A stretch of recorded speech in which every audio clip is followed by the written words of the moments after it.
نبی نے فرمایا نا الا ان فی الجسد مضغہ اذا صلحت صلح الجسد کلہ، جسم میں ایک لوتھڑا ہے گوشت کا جس کو دل کہا جاتا ہے، وہ ٹھیک ہو تو جسم سے نکلنے والے اعمال ٹھیک، وہ خراب تو آگے سارے اعمال برباد.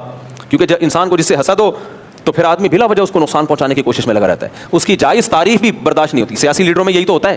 کبھی آپ نے دیکھا کوئی سیاسی لیڈر جو اپوزیشن، آپ حکومت میں ہو، کوئی دوسرا اپوزیشن میں ہے، آپ کسی سیاسی لیڈر کی جائز تعریف کسی دوسرے کے سامنے کر کے دکھا تو دو جو جائز تعریف ہو.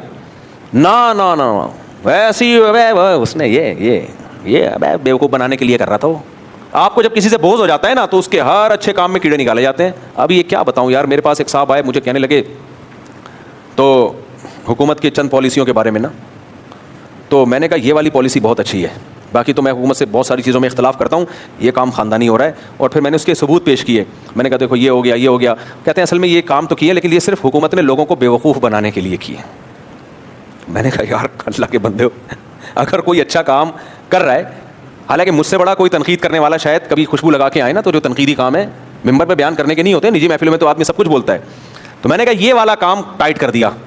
کہہ رہے نہیں، اصل میں یہ کام ٹائٹ کیا لوگوں کو بیوقوف بنانے کے لیے تاکہ لوگ سمجھیں کہ ہم اچھے ہیں. میں نے کہا یار یہی اگر تمہارا لیڈر کر رہا ہوتا تو یہ تعویل کرتے کہ بیوقوف بنانے کے لیے. اپنے والے کے بارے میں جتنی باتیں وہ سب اخلاص پر مبنی تھیں، دل کی عطا گہرائیوں سے اس نے قوم کی خدمت کی. اور مخالف پارٹی میں کوئی اچھا کام ہے تو پبلک کو یا تو واضح قرائن ہو تو سب ٹھیک ہے مان لیں گے. تو یہ ہر جگہ ہی چل رہا ہے میرے بھائی. وہ ایک میں اکثر واقعہ سناتا ہوں. ایک خاتون سے ایک پڑوسن ملنے کے لیے آئی، بہن تمہاری بیٹی کی شادی ہوئی ہے، داماد کیسا ملا تمہیں؟ یہ چل رہا ہے سیاسی لیڈروں میں آج کل. بالکل یہ صحیح عکاسی کی ہے سوسائٹی کی. بیٹا تمہیں باجی یا بہن تمہیں داماد کیسا ملا؟ اتنا اچھا داماد ہے بہن، کیا بتاؤں، میری بیٹی 12 بجے تک پڑی ہوئی سوتی رہتی ہے، کچھ بھی نہیں کہتا اس کو.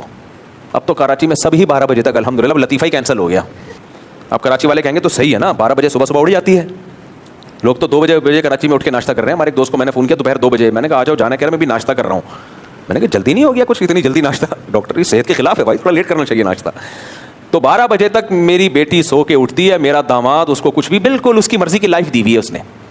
اچھا بہن تمہیں بہو بھی ملی ہے، سنا ہے اسی دن تمہاری بیٹے کی بھی شادی تھی، بہو کیسی ہے؟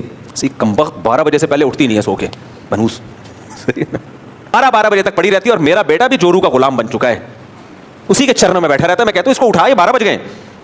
آپ اس کو لطیفہ سمجھ رہے ہو لیکن ہم سب کی زندگیاں اسی اصول پہ گزرتی ہیں. سمجھتے ہو جس سے دشمنی اس کی ہر اچھائی بری، جس سے دوستی اس کی ہر برائی اچھی. تو یہ خرابی باہر کی نہیں ہے، یہ اصل میں ٹیکنیکل فالٹ کہاں کا ہے؟